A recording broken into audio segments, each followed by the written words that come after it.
Bonjour à tous, bonjour à toutes. Tout dépend de l'heure à laquelle vous allez nous suivre. Je vous souhaite un, une très belle journée. Shalom à vous. Nous sommes dans notre deuxième jour de notre émission Un mot pour ta vie. 10 minutes de vérité biblique pour marcher avec notre Seigneur. Bien-aimés, nous sommes en train de parler sur la discrétion. Pour tous ceux qui ont commencé avec nous depuis hier, nous sommes en train de parler de ces mots discrétion qui est souvent confondu avec l'hypocrisie, qui est souvent pris comme une faiblesse, hein, on l'a dit hier. Hein. Mais bien-aimés, ces mots commencent par des paroles. La discrétion commence par des paroles. Tout n'est pas à dire, tout n'est pas à sortir. Bien-aimés, c'est pourquoi nous voulons aussi aujourd'hui parler de nos paroles par rapport à la discrétion. Est-ce que tu dois sortir toutes tes paroles comme tu l'as entendu, comme tu le penses, ou tu dois t'abstenir à ne pas parler pour que la discrétion puisse protéger une personne, pour que la discrétion puisse guérir même une personne. Seigneur, nous te confions ces instants. Nous voulons encore que ton esprit, nous avons besoin du Saint-Esprit, nous accompagner durant tous ces instants. Que le Saint-Esprit aussi puisse convaincre toutes les personnes qui vont nous suivre. Au nom de Jésus, nous t'avons ainsi prié. Amen. J'étais en train de dire que la discrétion commence par nos paroles. Tout commence par la parole. La bénédiction comme la malédiction, ce ne sont que deux paroles. C'est que tes paroles doivent aussi être contrôlées par la discrétion. Contrôle tes paroles. Les paroles que tu sors, les paroles que tu analyses, les paroles même que tu veux bien aimer organiser quelque part. Il faut que ça soit contrôlé par la discrétion. Est-ce que les paroles que je vais sortir, ça va bénir les personnes? Ça va permettre à ce que ces gens restent unis? Est-ce que ça sera pas mes paroles par manque de discrétion qui peut les emmener à se diviser, à se disperser? Il est écrit, nous sommes dans les livres toujours de Proverbes, 13 au verset 3. La Bible dit ceci, c'est lui qui veille sur sa bouche, garde son âme. C'est lui qui ouvre des grandes lèvres pour à sa perte.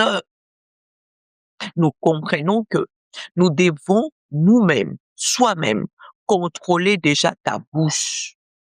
Contrôler ta bouche, parce que les paroles que tu sors, les paroles qui manquent de discrétion là, ces paroles quand tu le sors, ça peut aller détruire une personne. Ce que tes lèvres sont en train de organiser, de sortir, bien aimé, peut t'emmener à une perte. Tu peux perdre. Il y en a d'autres qui ont perdu leur mariage par manque de discrétion. Waouh! Il y en a d'autres qui ont perdu leur mariage par manque de discrétion. Tu les gardes pas.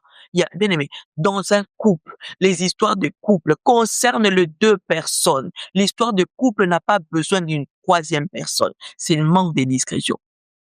Il y en a d'autres choses qu'on a besoin des conseils, c'est autre chose. Il y en a d'autres choses qu'on a besoin de pouvoir demander, c'est autre chose. Mais de choses qui sont censées être de secrets, qui sont censées d'être connues que par deux personnes. Là, je prends l'exemple de couple.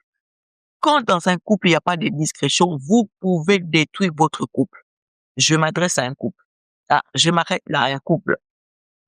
Toi qui prends les histoires concernant ton mari, tu l'amènes à l'extérieur. C'est déjà une manque de discrétion. Tu es en train d'exposer ton mari. Les faiblesses de ton mari, tout le monde le connaît. Pareil pour l'homme. Quand tu es avec des amis, tout autour de matchs, tout autour de vos conversations là-bas, tu sors tous les détails de ta femme. Il manque de discrétion qui peut t'emmener à perte. La Bible dit c'est là. C'est lui qui ouvre grandes ses lèvres, court à sa perte. Et tu t'étonnes que ton mariage ne marche pas. Tu t'étonnes que ton mariage a des situations, a des turbulences, mais t'es pas discret. T'es pas discret. Parlez ensemble, parlez ensemble. C'est important, c'est important. Il faut savoir que il y a des dangers dans des paroles que nous sortons. Des paroles sans discrétion, ça nous fait courir à des dangers, des énormes dangers. Toi, tu vas voir seulement, j'ai dit. Non, j'avais seulement dit. Mais ce que tu avais seulement dit peuvent même faire tomber toute une famille. Seulement par rapport à ce que tu as dit. C'est pourquoi j'interpelle tout le monde. Les paroles doivent être accompagnées d'une grande discrétion. Les paroles que tu as sorties là, des paroles blessantes que tu as sorties, sans pourtant être discret. Oui, tu le penses, oui, tu le sens, mais est-ce que ça valait le coup de le sortir comme tu l'as sorti sans discrétion? Est-ce que ça valait le coup? Mais il y a d'autres personnes quand ils te parlent, quand ils sortent des paroles pour une situation peut-être simple, mais tellement ça manque de discrétion, ces paroles-là vont apporter une souffrance, va aller déstabiliser même le cœur d'une personne. Et tant qu'enfants de Dieu, nous devons contrôler nos paroles. Nos paroles doivent être accompagnées de discrétion. Des paroles excessives, il y a des paroles, ça n'a même pas droit d'être lu. Ça n'a pas droit. Tu n'as même pas à composer ces genres de paroles. Non, non, tu ne peux pas. Parce que n'oubliez pas, il y a le pouvoir dans les mots. Les mots que nous sortons, il y a le pouvoir dessus. Et quand ces mots ne sont pas contrôlés par la discrétion, cela va nous courir à des grandes pertes. Je crois que tu te retrouves dans ce que je suis en train de dire. Aie l'habitude d'être discret dans tes paroles. Ce n'est pas parce que tu es faible, j'ai dit cela. Ce n'est pas parce que tu es hypocrite. Non, c'est parce que tu es sage. Tu contrôles d'abord ce que tu dois dire. Tu analyses ce que tu dois sortir de ta bouche. C'est une manière d'être discret. On va dire que toi tu connais pourquoi tu dis pas. Tu connais, oui je connais, mais c'est pas à moi de le dire. C'est pas le bon lieu que je puisse aussi le dire. C'est pas le bon lieu que je puisse dire cela, non. Il faut faire attention parce que ce que tu peux sortir dans tes paroles peuvent être de paroles précieuses. Ce peuvent être de paroles précieuses qui n'avaient pas intérêt à être dites au moment où tu l'as sorti. Gardons notre bouche par la discrétion, par l'effet de ne pas dire par l'effet de ne pas dire quand on t'a pas envoyé, par l'effet de dire quand on t'a pas prévenu pour toi. La discrétion est importante, est tellement important pour nos vies. Parce qu'une parole discrète qui est accompagnée de la discrétion, c'est que j'ai appelé une parole discrète, peut sauver une vie. À cause de la discrétion, tu peux sauver une vie ou une relation parce que tu as été tellement discret. Et vous savez, tu peux voir quelque chose, mais de la manière que tu gardes l'histoire, parce que tu sais que cette situation que j'ai vue, si je veux l'annoncer à Ephraïm, de la manière dont je vais le présenter à Ephraïm, ça peut détruire Ephraïm. Mais si je le garde, c'est pas parce que je suis hypocrite, c'est parce que j'évite que Ephraïm puisse connaître les situations compliquées ou puisse encore abandonner ce qu'il est en train de faire simplement par les paroles. Je veux dire que c'est mon fils, il faut que je lui dise non, non, non. Mais la discrétion peut permettre à sauver une vie. Si tu vois que ce que je suis en train de dire peut détruire la vie d'Ephraïm, il y a deux fois même étant que sa mère, je lui dirai pas.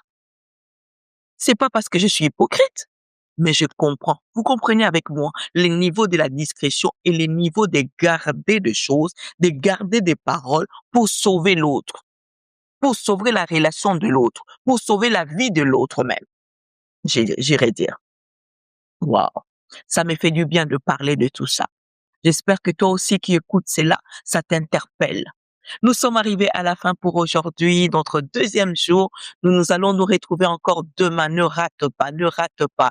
Nous allons continuer à parler de la discrétion comme l'Éternel est en train de nous orienter. Mais là, avant que je puisse me séparer de vous, n'oubliez pas de partager, de vous abonner, de liker et pourquoi pas de mettre des commentaires afin de recevoir nos notifications en temps et en heure. De ma part, je vous souhaite une très belle journée dans la paix du Christ.